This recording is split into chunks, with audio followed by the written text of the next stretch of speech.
আমাদের যদি ক্ষমতায় যাওয়ার খায়েশই কেবলমাত্র থাকতো, তাহলে 24-এর জাতীয় নির্বাচনে আমাদেরকে 5 কোটি করে টাকা এবং 10টা আসনের অফার করা হয়েছিল শেখ হাসিনার পক্ষ থেকে। আমাকে 7 মাস কারাগারে রাখা হয়েছিল, সলিটারি কনফাইনমেন্টে টর্চার করা হয়েছিল, আলো বাতাস দেখি নাই 7 মাস, শুধু কারোর সাথে কথা বলতে পারি নাই, খাবার পর্যন্ত দেওয়া হয় নাই। অফার করা হয়েছিল আমার বাবাকে, ডিবির হারুনকে দিয়ে, যে আমাকে 25-20 গ্রাম এক আসনের এমপি বানিয়ে দেওয়া হবে, সব মামলা তুলে দেওয়া হবে। আমরা যাই নাই। এখনো বাংলাদেশের জনগণকে বলছি, আমরা ক্ষমতার জন্য পাগল পাড়া নই। আমরা সেই স্বার্থের দণ্ড নিয়ে কথা বলছি না। আমরা যেটা বলছি এইটা আপনারা অনুধাবন করুন, বুঝুন, এবং অল্প কিছুদিন পরে আপনারা আরও স্পষ্টভাবে বুঝতে পারবেন যে দেশ কোন দিকে, দেশকে কোন দিকে নিয়ে যাওয়া হচ্ছে। আমরা আপনারা কেউই জানি না যে এইখান থেকে আমরা নিরাপদে রাতের বেলা বাসায় ফিরতে পারবো কিনা, আমাদের জীবন নিয়ে আমরা নিরাপদে বাসায় ফিরতে পারবো কিনা।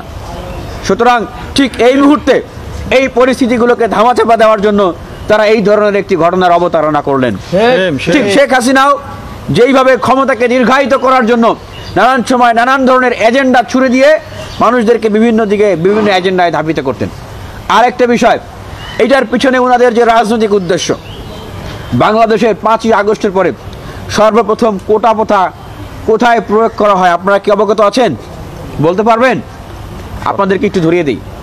বাংলাদেশে 5ই আগস্টের পরে সর্বপ্রথম কোটা ব্যবস্থার প্রয়োগ করা হয় উপদেষ্টা নিয়োগের ক্ষেত্রে। সেখানে ছাত্র কোটায় উপদেষ্টা নিয়োগ দেওয়া হয় এবং বলা হয় ওনারা বৈষম্য বিরোধী ছাত্র আন্দোলনের প্রতিনিধি। এর পরবর্তীতে আমরা দেখলাম যে বৈষম্য বিরোধী যে প্ল্যাটফর্ম, যেখানে ছাত্র অধিকার পরিষদ, ছাত্র শক্তি, ছাত্রদল, ছাত্র শিবির, ছাত্র ইউনিয়ন, ফেডারেশন সহ অন্যান্য সকল ছাত্র সংগঠনের পদধারী নেতৃবৃন্দদের, ইভেন ছাত্রলীগেরও পদধারী নেতৃবৃন্দদের একটি সংমিশ্রণ সমন্বয় ছিল, অংশগ্রহণ ছিল। যেভাবেই মূলত আসলে আমরা সবাই মিলে প্ল্যাটফর্মটিকে তৈরি করেছিলাম, সেখান থেকে অন্যান্য রাজনৈতিক দলের পদধারণকারী ছাত্র নেতাদেরকে তার সেখান থেকে বের করে দেওয়া হয় এবং যাদেরকে রাখা হয় এই শর্তে রাখা হয় যে তারা কোনো রাজনৈতিক দলের পদ ধারণ করতে পারবে না।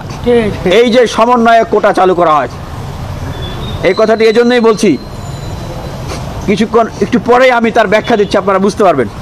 এরপরে আরেকটি কোটা চালু করা হয় বিভিন্ন সংস্কার কমিশনে ছাত্র প্রতিনিধি কোটা। বাংলাদেশে 5ই আগস্টের পর এইভাবে করে কোটা ব্যবস্থাগুলো চালু করা হয় এবং বলা হয় যে একটা নিরপেক্ষ ব্যবস্থা সংস্কার কমিশনে যেন নিরপেক্ষ হয়, বৈষম্য বিরোধীর প্ল্যাটফর্মটা যেন নিরপেক্ষ হয়, এইভাবে উপদেষ্টা পরিষদ যেন নিরপেক্ষ হয়, এই জন্য এই কাজগুলো করা হয়েছে।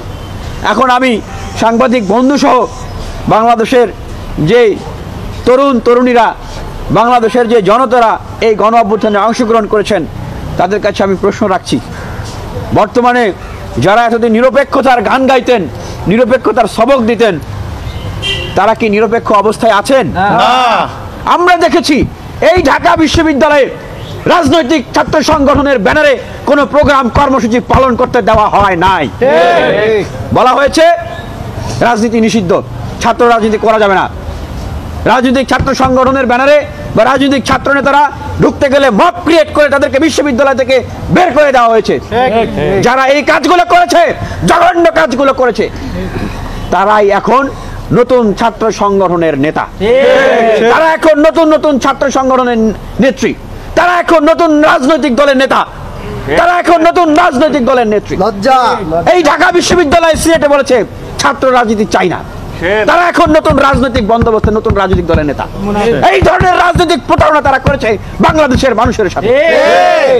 সেই জায়গা থেকে বলতে চাই, আপনারা মানুষের চোখে ধোলা দিয়ে মানুষের সাথে প্রতারণা করে আপনারা যে ক্ষমতায় যাওয়ার এজেন্ডাকে হিসেবে এই বৈষম্য বিরোধী প্ল্যাটফর্মটাকে কাজে লাগাচ্ছেন, অপব্যবহার করছেন, সেটার তীব্র নিন্দা এবং প্রতিবাদ জানাচ্ছি।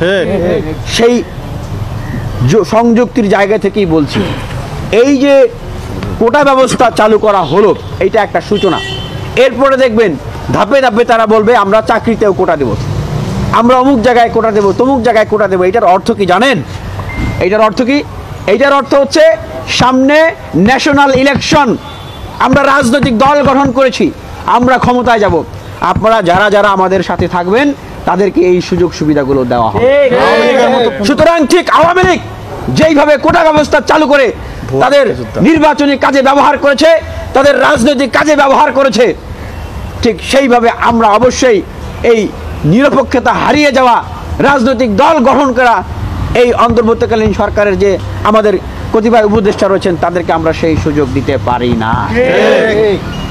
আমরা দেখছি আওয়ামী লীগের সময় মুক্তিযোদ্ধা ছিলেন, কিন্তু তিনি আওয়ামী লীগ করতেন না।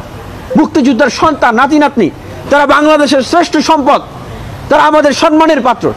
আওয়ামী লীগ না করার কারণে তাদেরকে নিগৃহীত করা হয়েছে, দেখেন নাই? নিগৃহীত করা হয় নাই? তাদের ছেলে মেয়ে নাতি নাতি আওয়ামী লীগ না করার কারণে তাদের উপর অত্যাচার করা হয় নাই? ঘরবাড়ি ভাঙচুর করা হয় নাই? ঠিক এখনো দেখবেন এই কাজগুলোই হবে। যার সূত্র তো বললাম, আমাদের ছাত্র অধিকার পরিষদের বক্তব্য স্পষ্ট, আমরা ক্ষমতার লোভে লোলুপ নই, আমরা বিপ্লবী চিন্তাধারাকে ধারণ করি। 18 সালে যদি এই ছাত্র অধিকার পরিষদের জন্ম না হতো তাহলে এই বাংলাদেশের 24-এর গণ অভ্যুত্থান হতো না। আমরা আগেও বলেছি, মুক্তিযোদ্ধারা যেমন বাংলাদেশের শ্রেষ্ঠ সন্তান, মুক্তিযোদ্ধারা যেমন বাংলাদেশের সূর্য সন্তান, তাদের ছেলে মেয়ে নাতি নাতিরা আমাদের কাছে সর্বোচ্চ সম্মানের জায়গা। আমরা কোটা আন্দোলনের আগে বলেছিলাম, আন্দোলন চলাকালীন সময় তাদেরকে রাষ্ট্র যত রকমের সুযোগ সুবিধা আছে প্রদান করুক, কিন্তু কোটা প্রদান করে বৈষম্য সৃষ্টি করা যাবে না। ঠিক একইভাবে বলছি, বর্তমান রাষ্ট্র ব্যবস্থায় আমাদের যে শহীদ ভাইদের, যে সূর্য সন্তানদের জীবনের বিনিময়ে, যে আহতদের ত্যাগের বিনিময়ে আমরা এই বাংলাদেশ পেয়েছি, তাদেরকে রাষ্ট্রের সর্বোচ্চ সম্মান এবং সুযোগ সুবিধা দিতে হবে, কিন্তু কোটা নয়। আমরা দাবি জানাচ্ছি যে এই যে শহীদ পরিবার যারা রয়েছেন, শহীদ পরিবারদেরকে 1 কোটি করে টাকা দিতে হবে। যারা পঙ্গুত্ব বরণ করেছেন তাদেরকে 50 লক্ষ করে টাকা দিতে হবে এবং তাদের পুনর্বাসনের ব্যবস্থা করতে হবে।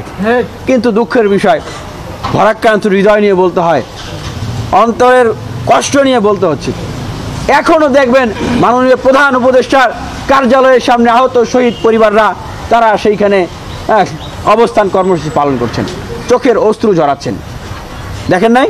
এখনো শাহবাগ অবরোধ করেন, তারা মন্ত্রণালয় অভিমুখে যাত্রা করে। কেন ভাই? এই 6-7 মাস হয়ে গেল, 6-7 মাসে আপনারা কি ঘোড়ার ডিম করেছেন? দল গঠন করেছেন। আপনাদের ফার্স্ট প্রায়োরিটি ছিল শহীদ এবং আহতদের সুচিকিৎসা, তাদের পুনর্বাসন। আমরা দেখেছি চিকিৎসার অভাবে বিদেশে চিকিৎসা পাঠাইতে লেট করতেছে আমাদের অনেক ভাইরা, তারা জীবন হারিয়েছেন। আমরা দেখেছি তারা কি করেছেন, তারা তাদের রাজনৈতিক দল গঠন করার কার্যক্রম নিয়ে ব্যস্ত। আমার মুখের কথা নয়, যারা শহীদ হয়েছেন, আহত পরিবার রয়েছেন, শহীদ পরিবার রয়েছেন, তাদের কাছে যান, আপনারা খোঁজখবর নেন। তারা এখন খুলে বলতেছে বাস্তবতা, যে আমাদেরকে বিভিন্ন প্রোগ্রামে ডাকা হয়, বলে আসেন আপনারা নাম লেখেন, এই ডকুমেন্ট সাবমিট করেন, এই প্রোগ্রামে আসেন, এইটা করেন, উপস্থিত হন, আপনাদেরকে টাকা দেওয়া হবে, আপনাদেরকে সহযোগিতা করা হবে। এইভাবে করে করে তাদেরকে বিভিন্ন প্রোগ্রাম কর্মসূচিতে নিয়ে যাওয়া হয় এবং অল্প কিছু করে কনভেন্স দেওয়া হয়।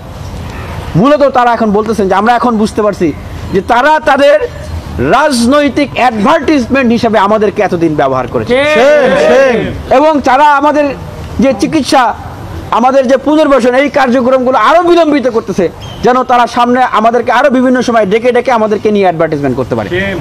আমি চ্যালেঞ্জ করে বলতেছি, আমাদেরকে দায়িত্ব দেন, এই যে শহীদ পরিবার, তাদের পুনর্বাসনের যে ব্যবস্থাপনা করা, সেই ব্যবস্থাপনা আমরা 1 মাসের ভিতরে করে দেব। এই যে যারা আহত হয়েছেন, যারা এখনো কাতরাচ্ছেন, তাদের ব্যবস্থাপনা আমরা 1 মাসের ভিতরে করে দেব। চ্যালেঞ্জ করে বলছি, আপনারা তো 6 মাসও পারেন নাই। প্রিয় সাংবাদিক ভাইরা, দেখুন আমরা বর্তমান যে পরিস্থিতির ভিতরে আছি, এই যে বাংলাদেশের 5 আগস্টের পরে উদ্ভূত কোটা সিস্টেমের কথাগুলো আপনাদেরকে বললাম, এর ফলাফলটা কি এখন দেখছেন? এর ফলাফলটা আমরা দেখলাম যে সমন্বয় কোটার মাধ্যমে বিভিন্ন জায়গায় এখন তারা চাঁদাবাজি করছেন। চাঁদাবাজি করছেন না? বলতেছেন দল চালাইতে নাকি চাঁদা লাগে।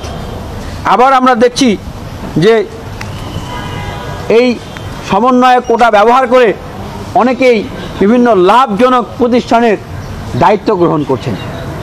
মোংলা পোর্টের কর্মচারী, কি জানো, মোংলা কর্মচারী সমিতির উপদেষ্টা হচ্ছেন, প্রধান উপদেষ্টা হচ্ছেন। অনেকেই তাদের নতুন রাজনৈতিক দলের অ্যাডভার্টাইজমেন্ট করার জন্য, নতুন রাজনৈতিক দলের নিজেদের সামনে এমপি প্রার্থী এই প্রচার প্রচারণা করার জন্য নিজের ছবির সাথে মাননীয় প্রধান উপদেষ্টার ছবি লাগিয়ে এলাকায় শোডাউন দিচ্ছেন, মিটিং মিছিল করতেছেন। অনেক উপদেষ্টাদের পিএসকে আমরা দেখলাম তারা নতুন রাজনৈতিক দলের আত্মপ্রকাশে রাজনৈতিক দলের কর্মসূচিতে অংশগ্রহণ করছেন। এই হলো বাংলাদেশের 5 আগস্টের পরে যে চালু করা নিরপেক্ষতা, নির্দলীয়তার নামে চালু করা কোটার এখন রাজনৈতিক পরিণতি। আমরা সেই জায়গা থেকে আমরা মাননীয় প্রধান উপদেষ্টার কাছে আহ্বান জানাচ্ছি, আপনাদেরকে একটি গোষ্ঠী, একটি গ্রুপ, তারা নিজেদের রাজনৈতিক স্বার্থে আপনাকে ভুল পথে পরিচালিত করছে। আমরা মনে করছি এটা আপনাকে ভুল বোঝাচ্ছে।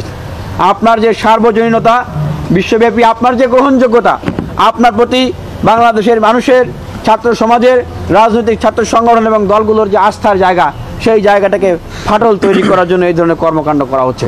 আমরা দেখেছি যে এই যে সদ্য সমাবেশ, আমাদের যে সেনাপ্রধান জেনারেল ওয়াকার সাহেব তিনি বলেছেন, তিনি তার উদ্বেগ, উৎকণ্ঠার কথা প্রকাশ করেছেন। একটা মানে অস্থির পরিস্থিতির কথা তিনি ইঙ্গিত দিয়েছেন যে আমাদের এই অবস্থায় ক্ষমতার প্রতিযোগিতা এতটা অসহিষ্ণুতার দিকে যাচ্ছে যেটা স্বাধীনতা, সার্বভৌমত্বের হুমকি স্বরূপ